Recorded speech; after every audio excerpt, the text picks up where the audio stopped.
Yeah, welcome back to the show. Let's go over to Parliament now. Joseph Opoku Gakpo is our parliamentary correspondent. He's standing by to bring us up to speed. Hello, Gakpo. If you can hear me, bring us up to speed. What's happening at the moment? And so the House has gone on a break, which was supposed to have been from what the Speaker announced. Now, sometime around for a few minutes after 12, the Speaker, well, not the Speaker, but initially the Majority Leader, Osei Mensah-Bonsu, indicated that there are other businesses that need to be undertaken by the House, and one of those businesses will include going into the report of the committee that investigated the bribery allegations against members of the Appointment Committee. And the second issue would have to do with the approval of the latest batch of deputy ministers who have actually been vetted by members of the Appointment Committee. And so he requested that the Speaker allows the House to suspend sitting for an hour, and that when they return, then they would come to you with these two issues. That was, as I indicated, a little after 12 o'clock. It's been more than 3 hours, but the session hasn't resumed yet. We're all waiting around. Some members of Parliament have actually walked in, but not all of them are in yet. A while ago, I saw the chairman of the investigative committee, the Honorable Joe Gate, himself on the floor of the House. I also saw one of the other members of the committee, that's the MP for Offensive South, Ben Abdallah. The indication that we've gotten is that when it comes to the full report itself, once again, we are being assured that the report itself is ready, and that as we speak, copies of it are being run so that then they would have more than enough for the more than 270 members of Parliament. So that's what they are waiting for, that once that is done, then the House will be called back into session, and then the full report will be made available for the expected debate and approval of the recommendations of the report to come up. So that's what we are waiting for in Parliament House now. So we're looking at about a 50-page copy that is going to be run for 720 members. members 270. 270 members of Parliament. Is that what is accounting for the delay right now? In terms of what had accounted for the delay, at least from the hints that I'm getting, the full printing of the report in question actually started just this afternoon.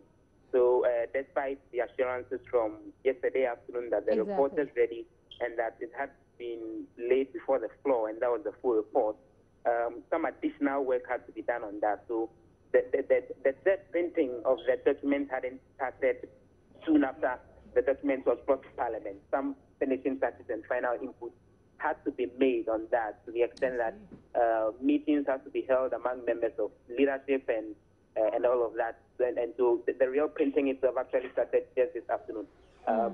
So the indication is that it may take a while, to the extent that that is what everyone is waiting for in order for the Speaker to call the House back into session. Well, all of that things being equal, just maybe in the next hour, 2 hours, maybe 3 hours, or even more, it's likely that this report would actually be coming to the floor.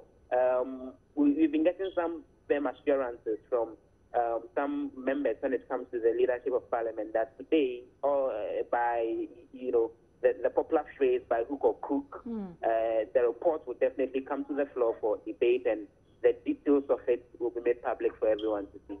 I see. Earlier on, you interacted with some of the members of Parliament.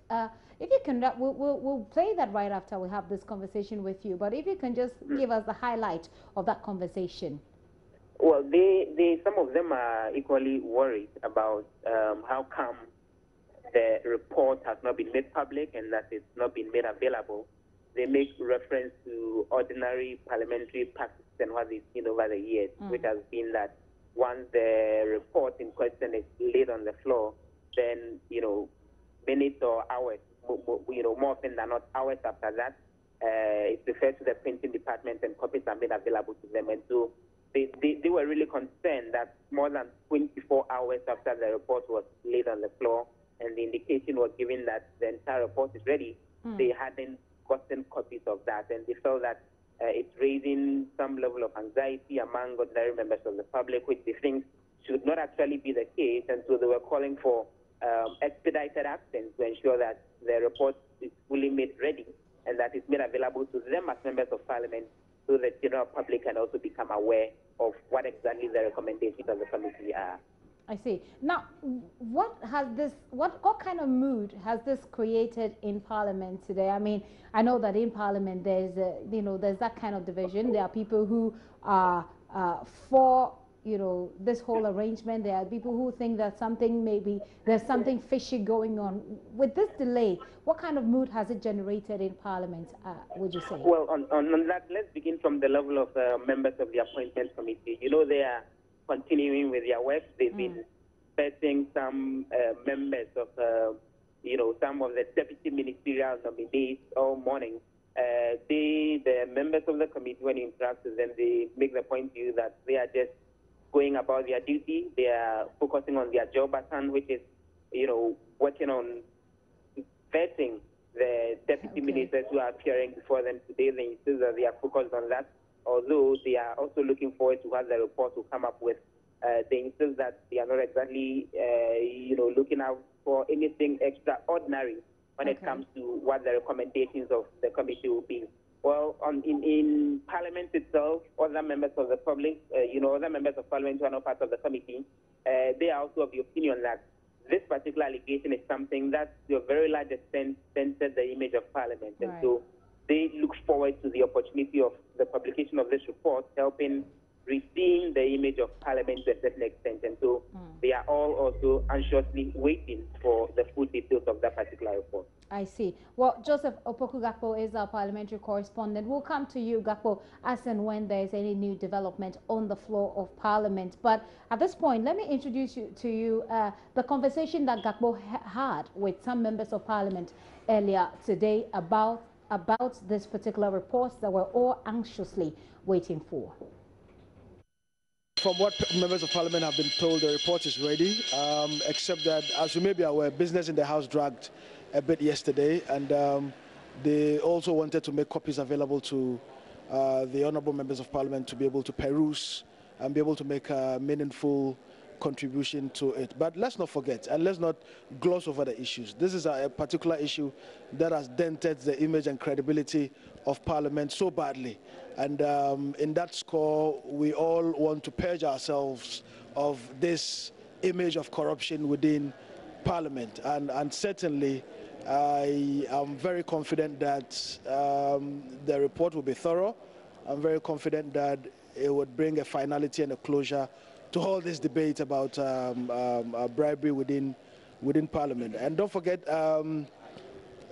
issues of bribery have gone on not just within Parliament, not just within the executive. We've seen instances in the judiciary, in the police service, and many other places. And these things have dented the image of public institutions to the extent that there's currently a complete collapse of trust in politicians and public office holders, that we all have a duty to purge ourselves of these image of corruption. Our image has been affected. That cannot be gainsaid and cannot be doubted. It is not just Parliament, just as he intimated. Other institutions of state and other arms of government have come under allegations of corruption. So it was so important. That is why I said it was a milestone achievement. At least we never slept over it. The Speaker of Parliament shown a session leadership, and the committee was formed. So far, it's been good. It's been made public. There was a public sitting, open to the public, open to the media. That was important. I think, we've started something very good. The public should congratulate us for this effort.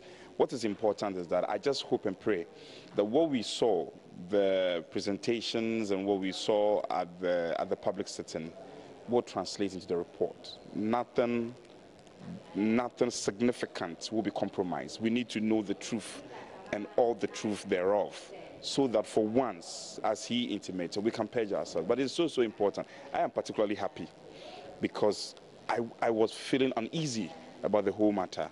And so we've started well. We are on a rightful lane. Let's lay the reports and then we'll take it from there. It's reasonable for anybody to raise those doubts because of the importance attached to the allegation and how the concern the whole public has shown about it. So I will not fault anybody who has issues with the delay, but I will also not be quick to draw conclusion and say that the delay is tantamount to certain compromise or untoward doings being done to the report. Let's see. I wouldn't want to hazard any guess, but I can assure you that we will let the public know what the truth is if the truth is not revealed in the report. Because it's not just about Parliament as an institution, which is very critical for our democracy, also about our individual reputations. So trust us, we'll do a good job. I'm grateful. Many thanks for speaking to us, Honorable. Joseph Opoku-Gakpo there earlier in Parliament, speaking to some of the parliamentarians. We're still waiting for that report to be debated on in Parliament, and as and when we have that, we will go right back into Parliament and bring you that update. Right now, though, let's look at the Bank of Ghana. Well, lead economist at the African Development Bank and former head of research at the Bank of Ghana, Ernest Addison, appears to be the front runner for a list of eligible replacement for the governor of the Bank of Ghana. Also, a partner at Data Bank, Kelly Gajepo, is one of the latest names that have come up. Why are we having this conversation, by the way? Well, the current governor, Dr.Abdul Nashiru Issahaku, resigned this morning, creating the vacancy at the central bank. We'll bring you up to speed on the people behind the names emerging as replacement. But what do we know about the exiting governor? Here is a brief profile of Dr. Issahaku. Well, he is 55 years old at the moment. He was appointed on the 4th of April 2016. So far, he spent just 11 months as in office and as the governor of the Bank of Ghana. His predecessor, Dr. Henry Kofi Wampa. Likely successor, we're looking, of course, as Dr. Ernest Addison. And the background to Dr. Ernest Addison is that he is an international development economist at the World Bank. He was senior public sector specialist at the African Development Bank, principal governance expert at the UN Economic Commission for Africa and Development, management officer at the National Development Planning Commission, and senior planning analyst planning analyst expert in economic policy management. That's the man we're talking about, Dr. Ernest Addison, and a brief profile about him, what he has done so far. We know that he is, like I said earlier, a front runner in the race to who fills the shoes that Dr. Issahaku has left at the Bank of Ghana. Well, let's return to Dr. Issahaku now. What are some of the key developments that we've seen under after his appointment in April last year, after Dr. Henry Wampa resigned? Well, he joined the League of Governors of the Central Bank as number 14.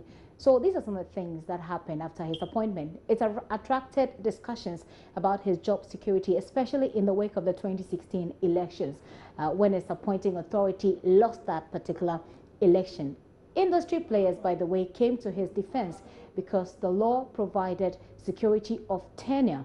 Well, he supervised a brief stabilization of the city after the exit of Dr. Wampa by introducing, well, some of the things that he did was to introduce auctioning of dollars as part of the measures to deal with the city's depreciation. During his tenure, the Bank of Ghana came under public criticism for approving a 4.6 billion cedi contract awarded to Sipton Switch System to execute mobile money interoperability.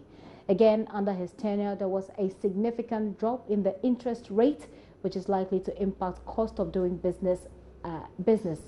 At his last media engagement, he was optimistic of the city's performance.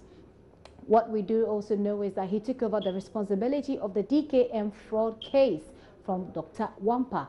But how did he deal with that particular issue? That's where George Rafi will be joining me to hold that particular discussion. Well, I've already told you a bit about Dr. Addison. We will be later on on the show. We'll be talking to Dr. Dr. Joe Abbey, who is a renowned economist. We'll find out from him you know, what he makes of this transition in terms of the people we're putting, the names we're getting, the names that are emerging as likely to be the filling the shoes of Dr. Issahaku. We'll bring you a bit more on Dr. Gajepo, whose name has also come up. But earlier on in Parliament, Emmanuel Ante caught up with Dr. Makesibe Yeboah, who believes that the resignation is in the right direction. The governor is given a 4-year term. That's what the Bank of Ghana Act says. And it's not for nothing that he's given a 4-year term. You would need sufficient time for us to be able to evaluate his performance. He was governor from 5th April to 31st March, so a year. Actually, just like me, I worked at the Bank of Ghana for just a year, and so I would think that as governor, he didn't have sufficient time to put his imprint on the position. But he was deputy governor previously. He stayed in as deputy governor for 2 years, 3 years thereabout. So he came into the position with hands-on experience, having served as deputy governor. So he settled into the job. The core mandate of the Bank of Ghana is to keep prices low and stable, to ensure that inflation is low. So if you want to go by that, then inflation is now down to about 13%. We've seen the policy rate reduction and the like. So by and large, I would say his tenure has not been tenuous, okay, as compared to his predecessor. But there are issues at the bank, as you know, issues to deal with this SIPTIN contract, issues to deal with the printing of currency. Some of them have been murky, and so I don't know why he has decided to step aside at this time, just a year into office. But I'm also of the opinion that because the governor conducts monetary policy and the Minister of Finance does fiscal policy, they have to gel. They have to be able to work as a team. So if you have a governor who doesn't share in the aspirations and vision of the government and by extension the minister, it becomes difficult. Even though it's an autonomous position, there has to be some cooperation. For example, the economic management team as constituted right now, the governor is not a member, but ideally he should be there because he conducts one pillar of economic management, which is monetary policy. So yes, he stepped aside. I think we should get a solid replacement. The finance committee especially, we're about to invite the past governor to come and respond to some queries and all that. How true is that? You see, when we amended the Bank of Ghana Act last year, we inserted a clause which says that the Bank of Ghana shall report to Parliament twice a year on their mandate. So as at the end of February, they reported to us how the economy performed in the last 6 months of 2016. Now, reporting is not sufficient. Having reported in a document, now we have to invite you for you to come and delve into the report, for us to have a discussion, for us to ask questions. So it is not the case as though we were going to invite him to respond to some queries we had, but we would have invited the bank to come so that we discuss the report that they submitted to us. So that same report will be discussed, whoever is the new governor. There's an institution. So whoever is the new governor will bring him. You know, because we are trying to pass the appropriations bill, we've been busy. So maybe sometime in May, we'll invite a new governor so that we go into that report. And then there will be another report at the end of July coming from whoever is the new governor, which we will also get into. We also get the rumors that probably he was forced into resigning because there were issues raised about some of the... The man himself has spoken that nobody forced him out, so that's what we have to go by. He says nobody forced him out. His position is insulated, I'm sure you know. It's a 4-year position, you can't push him out. So if he said he wasn't going to resign, what were you going to do? Mind you, the last governor, he also resigned, remember, Dr. Wampa. So let's leave it at that, yeah.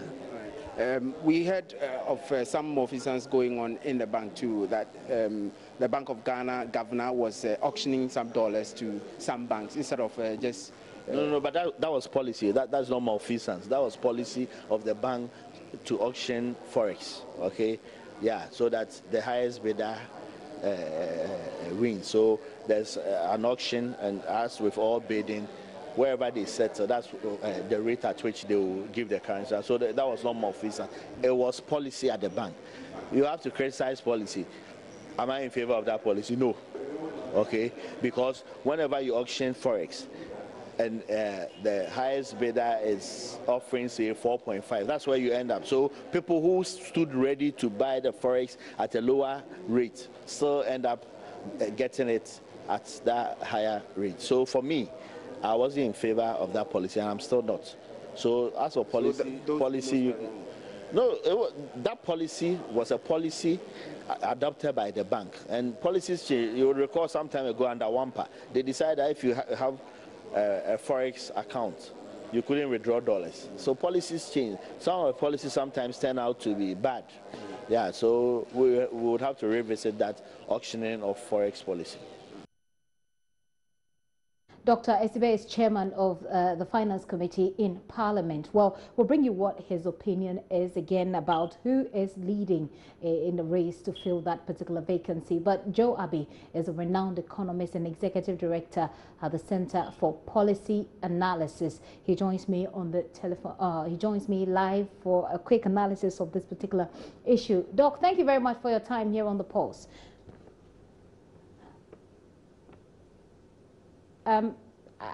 Doc, can you hear me? Yes, I can. Okay. So thank you once again for your time here on the Pulse. Now, if you listen to the argument that has been made by Dr. Esibe, he says that, well, Dr. Issahaku he had security of tenure, and so he didn't ideally have to resign. But he speaks about gelling with the Economic Management Committee team. But is it really black and white? Can't you just still be appointed by a different government or a different administration and still maintain your efficiency at your post? Is that not a possibility? In fact, the constitutional provisions were to ensure this security of tenure and not allow for political interference with the governorship of the Bank of Ghana. So that is the clear stated provision in the 1992 Constitution. So that is what the fact of the matter is. And that is why if he was leaving, then the only way to say it is that he was not being pushed, but that he was himself deciding for personal reasons to give the job up. That he says it's based on personal reasons that we're not privy to. But you have been involved with political players, and you know how the game goes. You understand this as well. Is it purely, would you say, from where you sit, that this is purely a personal, issue, or is it influenced, would you say, by some kind of pressure from somewhere? Well, the developments are such that you cannot avoid the interpretation that he was pushed, and a lot is going to depend on how circumspect we are in analyzing this, because only on Monday, when the Monetary Policy Committee finished its deliberations, he seemed to be quite in an upbeat mode. So for 2 days later, for him to be saying that he's leaving on personal reasons means that investors are going to be analyzing very carefully what this means for the policy environment in Ghana. And I think we need to be very careful in how we deal with this matter. So I would say that we need to be circumspect, that clearly things happened rather fast, and therefore it will raise questions in people's minds, because already there's a change in direction with the change in government, because the NDC government was going more for the sticking with the fund program and the austerity that it entailed.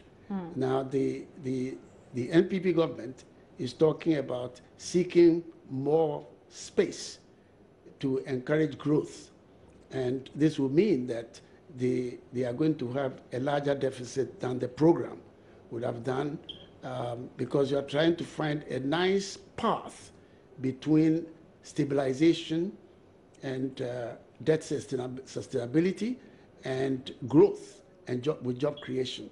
These are not easy things to marry.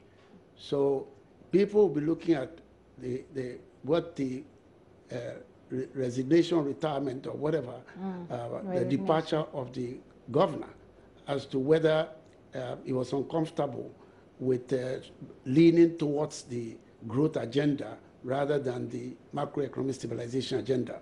That is what we need to watch investors' verdict on. Okay. I've got two other things that I want you to touch on. First is whether or not this will have any impact on the economy. I mean, we saw right after the election how badly the city was doing. Even though when he became governor, he was able to stabilize it for a very brief moment. What do you envisage from where you sit the impact will be on the economy? I mean, this change that we're experiencing at the moment at the central bank. Well, as I tried to indicate, the new government is trying to steer a path between the requirements of austerity and stabilizing the economy, inflation, exchange rates, interest rates, and trying to generate growth with jobs. Now, as I say, one is expansionary and the other one is like tightening, and they are not easy to marry together. So the question is this. If you look at what happened to the exchange rate between March 2nd, when the finance minister presented the budget to Parliament, and March 8th, you find that there was a fairly sharp depreciation of the cedi. That could mean that markets are concerned about whether an expansionary program that the new government is pushing forward is going to convince them about their perceptions of credit risk to Ghana. So this is something that is there. Now the governor, with the MPC, they come out with something like supporting a sharp reduction in interest rates, hopefully flowing into lending rates, which will encourage the private sector. And then 2 days later, we hear that he's gone. Now, is he uncomfortable with whatever pressure there may be to move from the stipulations in the stabilization program, which right now will seem to be in abeyance? And is he uncomfortable with anything that will look like a premature expansionary path? So we don't know, and it's up to investors to decide where they will put their bets. Right.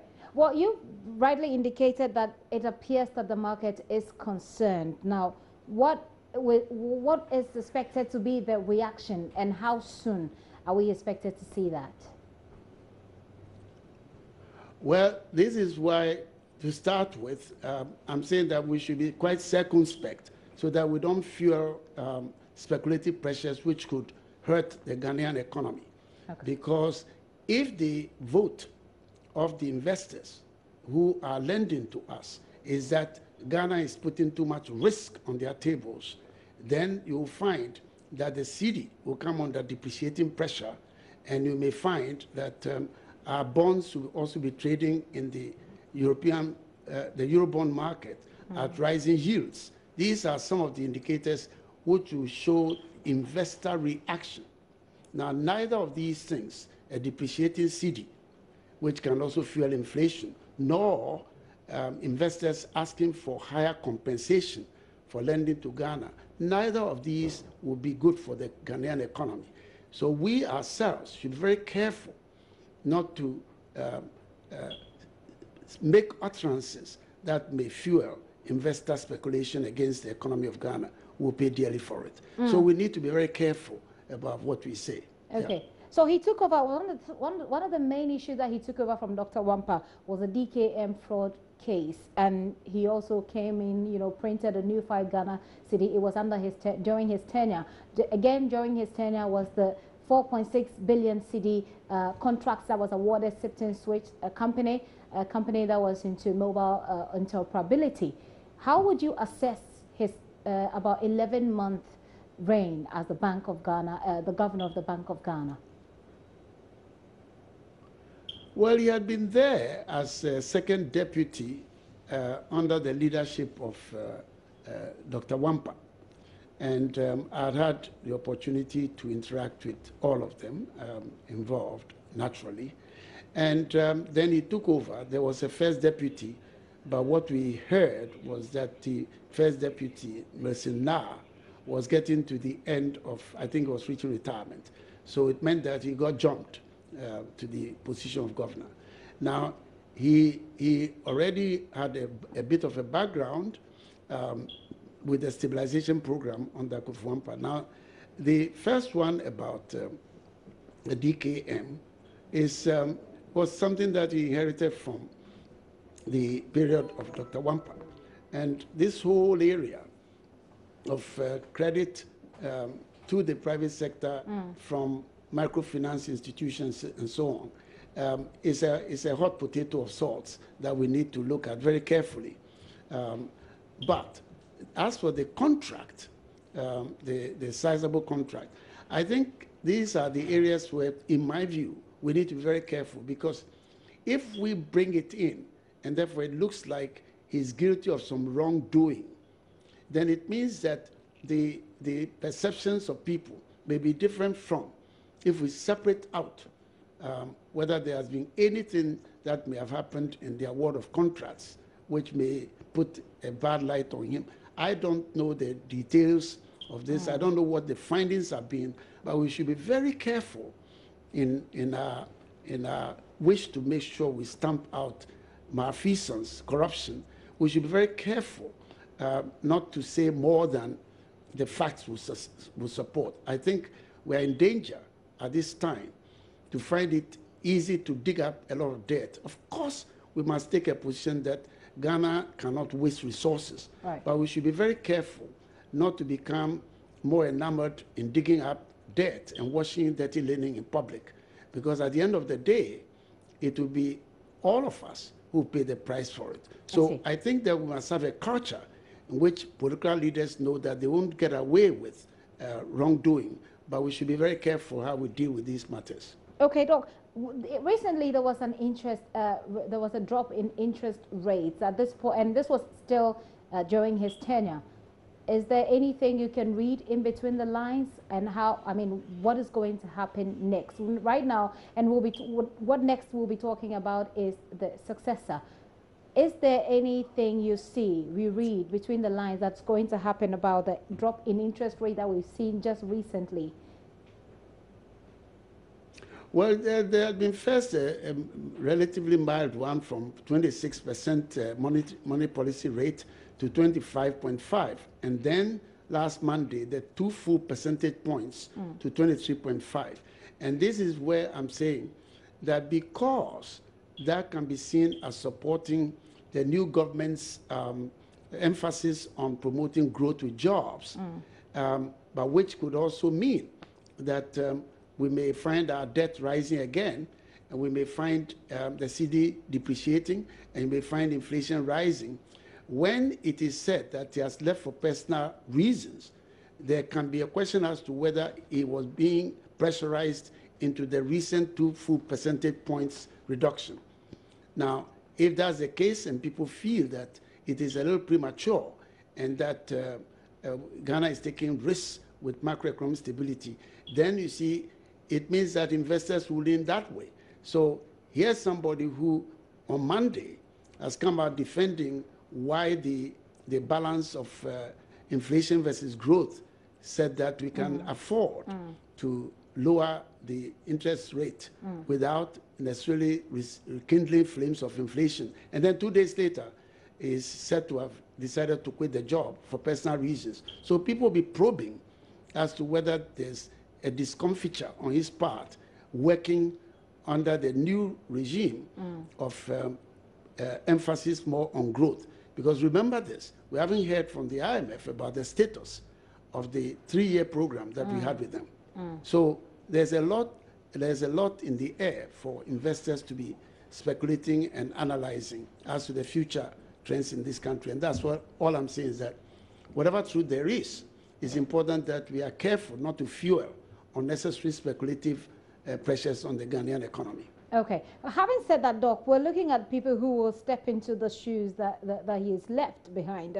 We're looking at Dr. Ernest Addison, Dr. Kelly Gajekpo. These are the two names. Of course, the conversation has been going on. But have you listened to something from the chairman of the Finance Committee in Parliament, Dr. Esbe, on who is leading in the race to fill that particular shoes? And then when we come, I'll take your, when we come back from listening to that, I'll take what your thoughts are on it. I've heard names being bandied around, but I think looking at the way our currency has suffered, we need somebody who brings some stability, somebody who is grounded in the macro, somebody who has experience having worked in such environments. So what are some of the names that you're hearing? I've only heard of Dr. Addison. He will be brother to lawyer Philip Addison. As a matter of fact, when I worked at the bank, he was my boss. He was director of research at the time. He is solid. As for that one, everybody who knows him will tell you that Dr. Ernest Addison is a solid person. So he's at the forefront. If I was the appointing authority, I would choose him. Yeah.